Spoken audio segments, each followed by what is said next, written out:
আপনি কি কোনো প্রবলেমে পড়েছেন? আপনাকে দেখে অনেক বিপদগ্রস্ত মনে হচ্ছে। আপনার কি কোনো সাহায্য দরকার? আপনি আবার আমাকে বিরক্ত করতে এসেছেন। আপনি প্লিজ চলে যান। আপনাকে দেখে অনেক বিপদগ্রস্ত মনে হচ্ছিল, তাই মনে হচ্ছিল আপনার কোনো সাহায্য দরকার। শহরে তো নানান ধরনের মানুষ থাকে, ভালো মানুষ খুঁজে পাওয়া খুব কঠিন। ঠিক আছে, আপনি সাবধানে থাকবেন। শোনেন, জি। আমার আসলে আপনার সাহায্যের খুব প্রয়োজন। আপনি কোথায় যাবেন? জানি না, জানি না মানে? আমি আসলে বাসা থেকে পালিয়ে এসেছি। বাসা থেকে পালিয়েছেন? লাভ রিলেটেড কোনো ঝামেলা? না না, ওরকম কিছুই না। আসলে আমার ফ্যামিলি একটু কনজারভেটিভ মাইন্ডের। তারা মেয়েদের বেশি দূর পড়ালেখা পছন্দ করে না, আর আমি পড়তে চাই। সেই জন্য তারা সেটা মেনে নিতে পারেনি, আর আমার বিয়ে ঠিক করেছে অন্য একটা জায়গায় আমার অমতে। সেই জন্যই পালিয়ে এসেছি। আচ্ছা, বুঝতে পেরেছি। তাহলে আপনাকে কিভাবে সাহায্য করতে পারি আপনি বলুন। আপনি কি কয়েকদিনের জন্য আমার একটু থাকার ব্যবস্থা করে দিতে পারেন? হুট করে আপনাকে কোথায় থাকার ব্যবস্থা করে দেব? আপনার প্রবলেমটা তো খুবই জটিল। আমি এখন কি করবো আমি কিছু বুঝতে পারছি না। এভাবে মেয়েটাকে একা রাস্তায় কিভাবে ফেলে যায়? এই প্রথম কোনো মেয়েকে দেখে এতটা ভালো লাগছে। তাছাড়া একটা মায়াও কাজ করছে। বাসায় নিয়ে যাবো? আপাতত সেটাই বলি। আচ্ছা, আপনি কিছু না মনে করলে আপনি চাইলে আমার সাথে আমার বাসায় যেতে পারেন। 2টা বেডরুম আছে, মাঝে মধ্যে মা গ্রাম থেকে আসলে আমার সাথে থাকে আর কি। আপনার যদি কোনো আপত্তি না থাকে তাহলে আমাকে বিশ্বাস করতে পারেন। এই মুহূর্তে আপনাকে বিশ্বাস করা ছাড়া আমার আর কোনো উপায়ও নেই। আপনি শিওর? চলুন তাহলে, আসেন।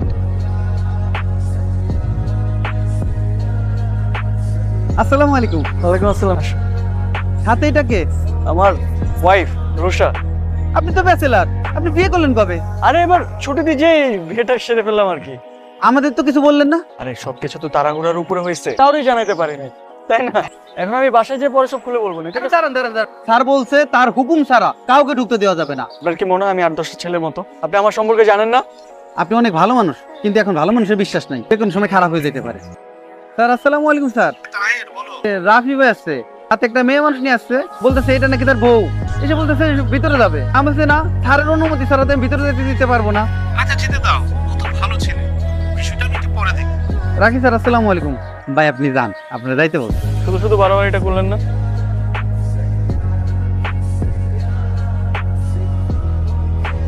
আপনি এখানেই থাকবেন, কোনো টেনশনের কোনো কিছু নেই। তাহলে আমি একটু আসি, আপনি একটু ফ্রেশ হয়ে রেস্ট করে নিন। কোথায় যাবেন? আমি বাইরে একটু খাবার দাবার নিয়ে আসি, আপনি একটু রেস্ট নিন, কোনো সমস্যা নেই। আপনি মনে হয় জামা কাপড় আনতে ভুলে গেছেন। আসলে ভয়ে আনতে পারিনি। তাহলে বোরকা পরেই থাকেন। কেউ যদি আপনাকে বলে যে আপনি কে, আপনি বলবেন আপনি আমার ওয়াইফ। ঠিক আছে?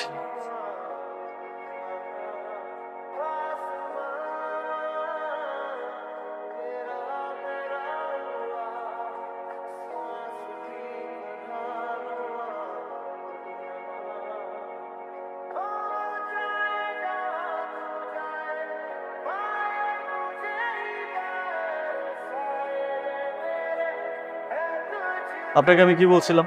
আপনি ফ্রেশ হয়ে রেস্ট করবেন। বাসা গুছিয়ে গেছেন কেন? বাসাটা এত অপরিষ্কার, তাই আর কি। আর আমি একদম অগোছালো থাকতে পারি না।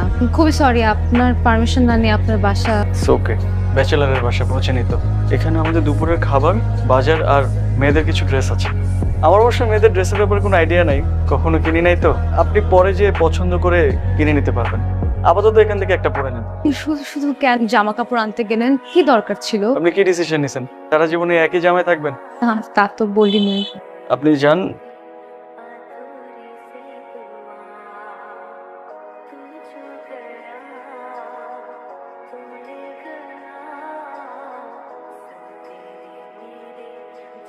অনেক রাত হয়েছে তো, ঘুমাবেন না?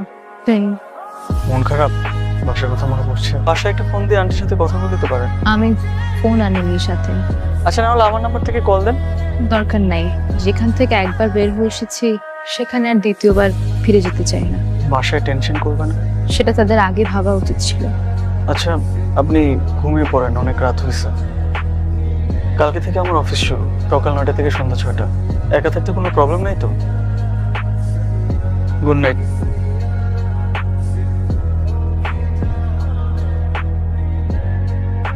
আপনি তো সকালে উঠে গেছেন? আপনি না কালকে বললেন যে আপনার অফিস আছে সকালে, সেই জন্য আপনার ব্রেকফাস্ট রেডি করে দিলাম। আসেন ব্রেকফাস্ট করে নেন। আমি তো তো সকালে খাই না, অফিসে যে চা অথবা কফি একটা খেয়ে নিই, ওটাই সকালের ব্রেকফাস্ট। আপনি হালকা কিছু খেয়ে নেন। আপনি যেহেতু বলছেন একটু তো খেতে হবেই। শুধু শুধু এসব করতে যাচ্ছেন। না না, খেয়ে নেন। এটা কি? আপনার টিফিন বক্স। আমি তো অফিসে টিফিন বক্স নিয়ে যাই না। তো আপনি লাঞ্চ করবেন না? লাঞ্চ আমি ম্যাক্সিমাম টাইম বাইরে থেকে খাই। আচ্ছা, আমি যে কদিন আছি সেই কয়দিন না হয় বাসা খাবার খান। ধরেন আমি বাসার খাবার খেলাম, বাসার খাবার যদি আমি অফিসে নিয়ে যাই, তারপর যদি আমার কলিগরা বলে যে বাসার খাবার কই থেকে আসলো, তখন আমি তাদেরকে কি বলবো?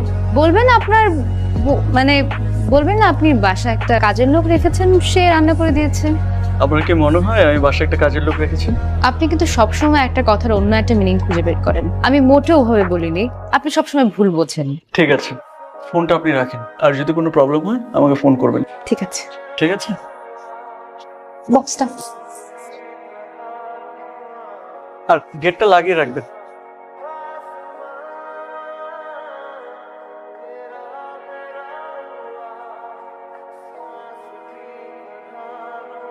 পুরো বাসাতে আপনাকে খুঁজলাম, কোথাও আপনি নেই, তাই ভাবলাম আপনি হয়তো বা ছাদে এসেছেন। আর আমার মন খারাপ থাকলে আমি সোজা কফি নিয়ে ছাদে চলে আসি। থ্যাঙ্কস। মনটা কি বেশি খারাপ? কিছু মানুষ মন খারাপ করলে তার চেহারা সেটা বোঝা যায়। মানুষের জীবনটা অনেক অদ্ভুত। জীবনে কখনো কখনো এমন কিছু ঘটনা ঘটবে, আপনি হয়তো সেগুলো কখনো কল্পনাও করতে পারেননি। এসব ছোট ছোট ঘটনা নিয়েই তো জীবন, আর এইসব ছোট ছোট ঘটনাকে আপনি যত মনে রাখবেন তত পিছিয়ে পড়ে যাবেন। এইসব ঘটনাকে ভুলে যে সামনে আগে যাওয়াটাই ভালো। জীবনের পথে একা হাঁটতে হাঁটতে আমি এখন অনেক ক্লান্ত। অন্ধকার দিশাহীন পথে কোথায় যে যাচ্ছি নিজেই বুঝতে পারছি না। আসলে কি জানেন তো, আমার মানুষের প্রতি বিশ্বাস, ভরসা, ভালোবাসা কোনোটাই আর কাজ করে না। আকাশের দিকে তাকিয়ে দেখুন, আকাশটা কত বিশাল। এই আকাশের মতোই পৃথিবীটা। আর আপনাকে যেহেতু সৃষ্টিকর্তা সৃষ্টি করেছেন, পুরো পৃথিবীটাই আপনার। কখনো জীবনের উপর হাল ছাড়বেন না। চলেন নিচে যাই।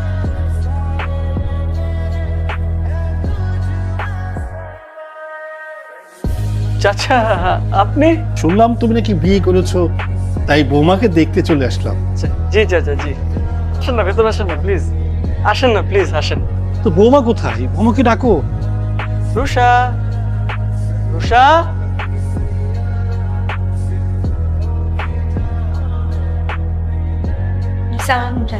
ওয়ালাইকুম আসসালাম। বৌমা তো দেখতে খুবই সুন্দর, আমাদের দুজনকে খুব মানিয়েছে। রাফি তো আমার ছেলের মতো, খুব ভালো ছেলে। তুমি খুব ভাগ্যবতী যে রাফির মতো একটা ছেলে পেয়েছো। আমি দোয়া করি তোমরা যেমন সারা জীবন একসাথে সুখে শান্তিতে থাকতে পারো। আমাদের জন্য দোয়া করবেন।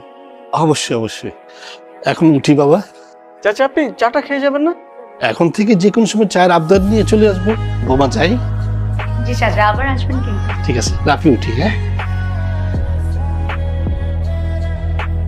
আচ্ছা, আপনার ঢাকাতে কোথাও ঘুরতে যাওয়ার ইচ্ছে করে না? এই শহরটা ঘুরে দেখার খুব ইচ্ছে আছে। ঠিক আছে, তাহলে আপনি কালকে বিকেল আপনি রেডি থাকবেন, আমি আপনাকে নিয়ে বাইরে ঘুরতে যাবো। ঠিক আছে? কালকে? হ্যাঁ হ্যাঁ, কালকে। সত্যি? হ্যাঁ। আচ্ছা ঠিক আছে। ঠিক আছে।